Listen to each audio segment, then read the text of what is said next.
Quem escolhiam os governadores e prefeitos aqui no Ceará durante o regime militar?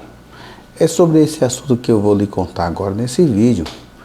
Antes, eu quero lhe convidar, se você é novo aqui no canal, para você se inscrever no canal, ativar o sino, deixar seu like para que você não perca nenhum vídeo. Aqui no canal, além de histórias, eu também trago notícias atuais que vão fazer parte da história do nosso estado.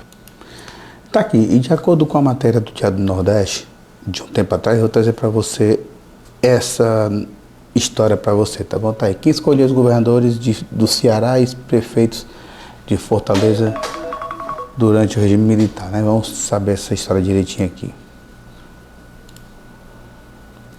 Ó, em 5 de fevereiro do ano de 1966, os militares haviam, segundo o jornal sensacionalista aqui do Ceará, ele falou tomado o poder. Mas você sabe muito bem que não foi isso, né? Que o Jânio Quadros, ele se abdicou do poder, o vice também não quis. Então a Câmara dos Deputados, na época, elegeu tudo isso que aconteceu. Não foi o regime militar, mas foi a Câmara dos Deputados que deram aval para isso acontecer, porque o Brasil estava sem presidente e sem vice. Só um fato para poder deixar bem esclarecido, porque eles deixam dessa forma. Ditadura, né? O Brasil hoje vive uma ditadura de toga, do ministro Alexandre de Moraes principalmente, que ele botou para si tudo, agora virou tacou a coroa na cabeça, manda em tudo, decide quem pode e quem não pode falar, o que pode ser falado, enfim. Mas no Brasil hoje é uma democracia, né? Uma pessoa decide a vida de todo mundo, beleza. Mas vamos falar sobre isso aqui. Por isso que eu estou dando aqui uma ênfase. Os militares haviam tomado, não, vou falar mais uma vez, haviam sido promulgados por conta da Câmara dos Deputados e a presidência do Brasil quase 2 anos antes, no regime militar de 64. Aí veio, agora sim, a partir daqui aí começa a mudar de figura realmente. Mas até então, não. O ato institucional número 3, com ele, segundo eles, foi tirar os direitos, né, dali em diante, que já aconteceu com a presidência, se estendeu para governadores e prefeitos das capitais. A eleição passou a ser indireta e a população ficaria décadas sem exercer o direito de voto para o cargo de executivo. No Ceará, o que significava que quem votou na eleição para que elegeu Virgílio Távora em 1962 só votaria escolher de forma democrática o governo depois de 20 anos, né? Em 82. Na capital, quem pôde votar para eleger Murilo Borges de Moreira, que foi o prefeito de Fortaleza, também no mesmo ano, só teve como exercer esse mesmo direito a prefeito depois de 23 anos, quando elegeu Maria Luísa, do PT, que foi a primeira prefeita de Fortaleza. A primeira mulher prefeita de Fortaleza, aliás, se não me engano, também foi a primeira mulher prefeita de uma capital brasileira, que ela venceu as eleições no ano de 1985. Sei que é uma matéria que eu vou ver isso aqui, depois eu vou falar sobre esses assuntos aqui também, né? Interessante. O ato institucional 3 foi um dos 17 atos autoritários com o poder de sobrepor a Constituição promulgada pelos militares. Segundo estabelecido na gestão cearense, Humberto Castelo Branco, que já havia, por meio de ato institucional, alterado ritos no processo legislativo, extinguiu partidos políticos, garantindo assim mesmo o poder de suspender direitos de políticos de qualquer cidadão por 10 anos e caçar mandatos legislativos federais, estaduais e municipais. Castelo deixou a presidência em março de 1907, quando ele faleceu, né? Não, isso. Conforme o AI-3, a eleição dos governadores e vice dos estados passaria a ser feita pela maioria absoluta de membros da Assembleia Legislativa, em sessão pública e votação nominal. Na prática, venceu os candidatos indicados pelos militares que ocupavam a presidência. Esta é a quarta reportagem vamos lá aqui. Isso aqui já é uma outra situação. Lacuna no Ceará. No Ceará, uma lacuna de 20 anos sem eleição diretas para governador. 7 políticos escolhidos pelos militares ocupavam o cargo. Entre eles, o conhecido trio, né, dos coronéis César Carlos, Adalto Bezerra e Virgílio Távora. Só que Virgílio Távora foi eleito pelo voto anos antes, né? Àquela altura, biografando no país o bipartidarismo estabelecido pelo AI-2, quando desde 66, desde o início, foram organizados 2 partidos que dividiram a cena política brasileira, né, durante o regime militar. O Movimento Democrático MDB e a Aliança Renovadora Nacional. O primeiro era partido de oposição e o segundo do governo. Que para mim, sinceramente, você que está me assistindo aqui agora, Rafael, tem muito partido. Para mim, sinceramente, era isso aí mesmo. Que nem o governo americano. Um bocado de partido de esquerda, aí não sei o que, aí era para ter as convenções dentro dos partidos, só da esquerda fazia, aí indicava um, assim também como da minha direita indicava outro e iam para a final lá, sem negócio de 2 turnos. Como acontece nos Estados Unidos, tem lá, dentro da esquerda tem lá as convenções, escolhe um lá e assim também no lado direito assim vai. No caso dos Estados Unidos é democratas e republicanos, né? Democratas é o pessoal da esquerda e os republicanos é o pessoal da direita. Então voltando aqui para esse vídeo, vamos ter isso aqui. No Ceará, 7 políticos que governaram o estado no intervalo de suspensão de eleição direta permaneceu a Arena e o Partido Democrático Social do PDS, que após o fim do bipartidarismo, em novembro de 79, substituiu a Arena com uma reforma ocorrida no governo militar de João Figueiredo. Portanto, o estado foi governado pelos chamados governadores biônicos, que no campo da política eram figuras que ascenderam ao poder sem terem sido eleitos pela população, e com isso eram considerados artifícios dos militares para interferir nos rumos do país em níveis regionais e locais, mas para os cargos com deputados e senadores a eleição direta foi mantida. Governadores do Ceará não eleitos indicados por militares. Então vamos ler aqui quem foram os governadores indicados, né? Franklin Gondim Chaves do Arena, político e proprietário rural que era presidente da Assembleia Legislativa do Estado do Ceará e governou somente um mês em 66, entre a renúncia do Gil Távora e a escolha do novo governador. Franklin foi indicado por Castelo Branco. Plácio do Aderado Castelo, já falei sobre eles, todos esses que vocês estão falando aqui, estão vendo aqui, eu já falei sobre eles aqui no canal já uma outra oportunidade, mas vamos falar sobre isso aqui. Plácio do Castelo Branco, né? Castelo da Arena, que dá inclusive o nome do castelo do estado de Castelão. Inclusive hoje, 11 de novembro de 2025, está fazendo 52 anos do estádio, viu? Ele era um bacharel em Direito, professor e comandou o estado entre 1966 e 71. E da não era na Castelão. Plácido foi indicado por Castelo Branco. César Carlos de Oliveira Filho Arena, político e militar, foi governador do Ceará entre 71 e 75. Ele implantou a empresa cearense de turismo, a Encetur, e edificou o Teatro da Encetur e o antigo Centro de Convenções de Fortaleza e a rodoviária. Foi indicado pelo militar Emílio Médici. João Alto Bezerra, né, que é os irmãos, enfim, político e militar, governou entre 78, foi responsável pela construção do sistema de esgoto sanitário em Fortaleza, como chamado interceptor oceânico. Ele foi indicado pelo militar Emílio Médici. É engraçado, né? O pessoal reclama que... Olha isso aqui, ó. O pessoal reclama... de militar, mas olha aqui. Fez isso, fez aquilo, fez um monte de coisa. E quando o povo da esquerda está no poder, não faz nada. É que pode. José Valdemar de Alcântara. É o pai do Lúcio Alcântara.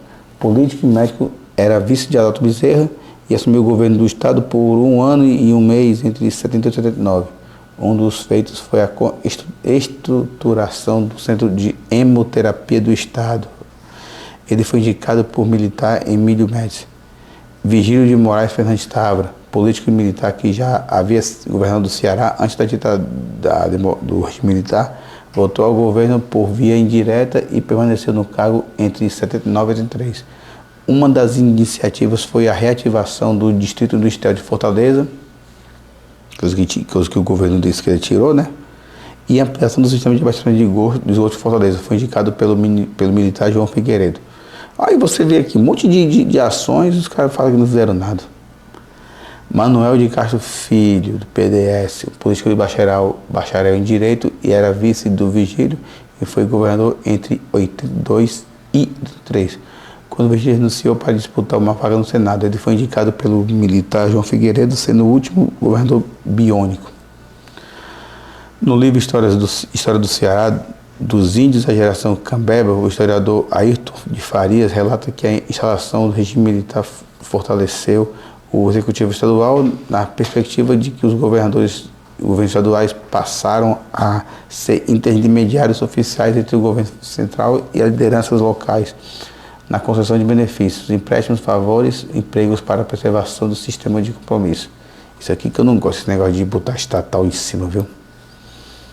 O historiador também aponta que a primeira eleição indireta, além da escolha do Palácio do Castelo referendada pela Assembleia Legislativa, Arena também nomeou para administrar a Fortaleza o ex-superintendente da Rede Ferroviária Federal, o engenheiro João José Walter Cavalcante. Não sei se esse aqui é o mesmo que mora ali pelo Vila Velha ali, não sei se é o mesmo que mora por ali. Tem aqui algumas imagens da época, né, ó. Dia do Nordeste e tal. Se bem que o Dia do Nordeste só entrou passou a entrar no Brasil em 82, né? Pouco antes da... Aliás, foi depois da morte do Edson Queiroz, que o jornal passou a existir, se não me engano. Ó, 16 de novembro, 32, mesmo ano, no dia seguinte, o Jumel governar, PT decide a impugnação, já tinha um PT já. Saudosos para observar, caso do boca de urna, a abstenção supera toda a previsão dos partidos. PT reclama da falta de lista de seus candidatos. Situação em Fortaleza. O AI-3 também alterou a forma de escolha dos prefeitos das capitais. A norma autoritária estabeleceu que os prefeitos de Fortaleza seriam escolhidos no modo direto, mediante assentimentos de Assembleia Legislativa ao nome proposto. Já os prefeitos dos demais municípios, como do interior, seguiram sendo eleitos pelo voto direto na maioria simples. Mesmo ocorreu com vereadores em Fortaleza. A partir de 68, outras cidades declaradas de interesse da segurança nacional, conforme a lei número 5.459 de 68, por terem portos, por exemplo, passaram também a ter eleições indiretas para prefeito. No Ceará, isso não alterou que já estava em curso. Na capital, quando o regime militar tomou forma, o general Murilo Borges, né, que era do Partido Libertador do PL, na época era outro PL, não era o atual não, era prefeito. Ele continuou no cargo até 67. Murilo foi o último prefeito eleito de Fortaleza antes do regime militar, de 64. Em um pleito ocorreu 7 de outubro de 62. Segundo o Tribunal Regional Eleitoral da época, naquela altura, Fortaleza tinha naquela época, Fortaleza tinha 115.551 eleitores e Murilo teve 34.328 votos. Então, prefeitos de Fortaleza não eleitos indicados indiretamente. José Walter Cavalcante do Arena, prefeito de 71, Vicente Cavalcante Fialho, também do Arena, foi prefeito entre 71 e 75. Evandro Aires de Moura, do Arena, prefeito entre 75 e 78. Luiz Gonzaga Nogueira Marques, PDS, prefeito entre 78 e 79. Lúcio Alcântara, que em 79 a 82. José Aragão e Albuquerque Júnior, PDS, ou seja, posição e governo, né? Foi prefeito entre 82 e 83, César Carlos do PDS, prefeito entre 83 e 85. José Maria de Barros do PMDB foi prefeito entre 85 e 86. Ele foi indicado pelo governador Gonzaga Mota, que naquela altura tinha sido eleito pelo voto popular em 82. Barros Pinho ficou no poder para cumprir o mandato de tampão por César Carlos Neto havia sido retirado. E efeito da supressão das eleições diretas. O regime militar brasileiro, entre outros pontos, teve a característica de abolir as eleições para o governo e prefeito nas capitais, mas manteve para vereadores, deputados e senadores. Mas o que justifica a preservação de votos indiretos para parlamentares. O professor do curso de História da Universidade Federal do Ceará, na época, né, o UES, Altemar Muniz, afirmou que essa dinâmica que vigora no período autoritário era basicamente uma estratégia do regime na tentativa de dar uma certa normalidade, mas ao mesmo tempo, ao todo, um certo controle depois da situação. Bem, hoje o Brasil vive isso hoje, né? O Lula, que foi preso por corrupção ativa e passiva, voltou ao poder pela uma canetada do STF do ministro Fachin, foi solto, sem ter sido julgado, ou seja, as urnas em 2022 foram meio que suspeitas, né? De adulteração, enfim. As pessoas não puderam mais falar mal do Lula, mas podiam falar mal à vontade do Bolsonaro. Podia inventar um monte de mentira do Bolsonaro, mas não podia falar mal do Lula. Não podia falar que o Lula foi preso por corrupção ativa e passiva. Pois é. Começou lá em 2019, quando veio a história da pandemia, né? Então tem mais informação para vocês aqui, ó. Vamos ver mais coisas aqui, ó. Ele reforçou que o projeto do regime militar era um campo de disputa do poder dentro do próprio regime. E havia militares que tinham compreensão sobre o que o destino desse regime daria. E tinha outra turma que não queria estragar isso tão fácil. Ele também lembrou, professor, que no Brasil, diferentemente dos congêneres argentinos, Uruguai e Paraguai, esses chamados regimistas tinham a ideia de que era necessário haver sucessões para o poder não ficasse concentrado em uma única pessoa, que isso é necessário ter um controle sobre as capitais e estados. De acordo com ele, nas cidades do interior foi permitido que houvesse disputas eleitorais com a permissão de um partido de oposição, mas que explica que a busca pela arena, partido do governo do regime, era tão grande que algumas das cidades foram criadas sub-legendas. Peraí, então fica uma coisa aqui meio que estranha. Se o Brasil vivia o regime militar, vou falar agora, se o Brasil vivia na época uma ditadura militar, por que partidos do interior buscavam o outro lado? Por que o partido do interior, os governos queriam o partido do regime militar? Por quê? De novo, vamos ver isso aqui. De acordo com ele, na cidade do interior foi permitido que houvesse as disputas eleitorais com permissão de um partido de oposição, mas explica, a busca pela arena, partido do governo ditatorial, era tão grande que algumas cidades foram criadas sob legendas com candidatos Arena 1 e Arena 2. Tá aqui, ó. Como é que pode isso aqui? Se era ditadura, por que as pessoas procuravam um partido da ditadura? Já que estão falando eu vou falar nessa linguagem. Nesse cenário de disputa de poder normal entre oligarquias e elites, era muito difícil um partido da oposição ganhar.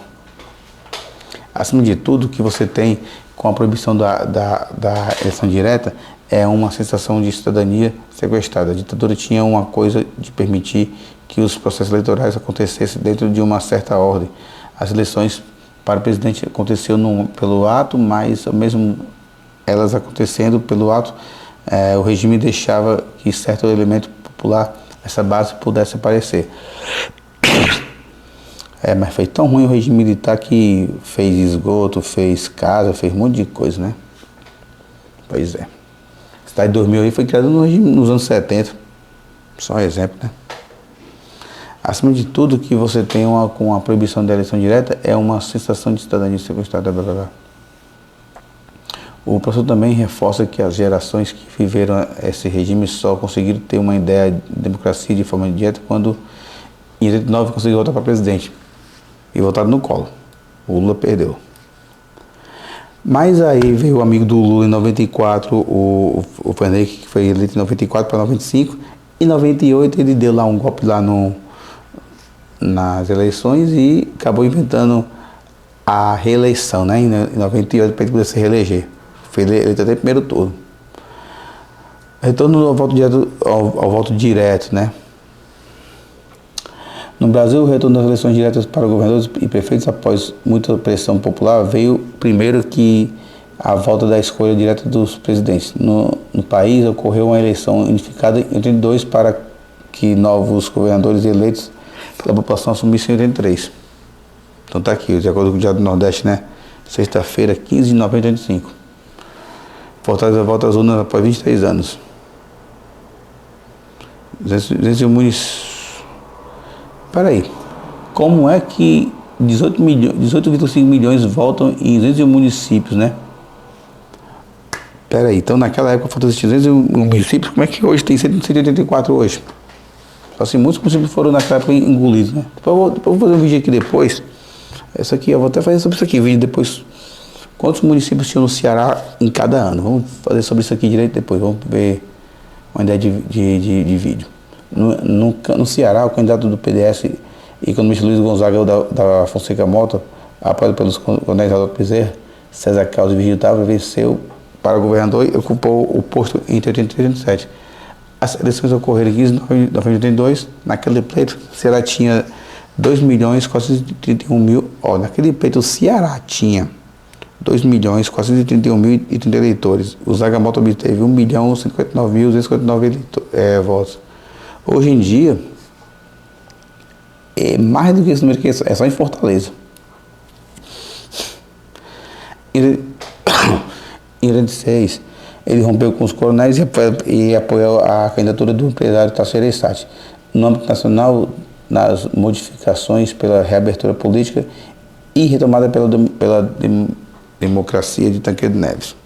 Já em Fortaleza, o direito ao voto para prefeito foi recuperado em 23 anos depois. A prefeita dele foi Maria Luísa Fontinelli, que foi do PT e do PSB, que teve 121.326 votos para pleito, que ocorreu em 15 de novembro de 85, quando 492.792 eleitores compareceram às urnas, conforme o TRE. Maria Luísa foi a primeira mulher eleita pela capital brasileira. Peraí, então se foi em 15 de novembro, talvez naquela época não tinha segundo turno, talvez, né? É uma coisa que eu vou ler também sobre isso aqui, tá bom? Pois é isso aí, meu amigo e minha amiga que me acompanharam aqui no canal. Se você gostou desse vídeo, dá aquele like, se inscreva no canal e compartilhe. Se não gostou, dá o dislike, não tem nenhum problema. Muito obrigado, fique com Deus e até a próxima.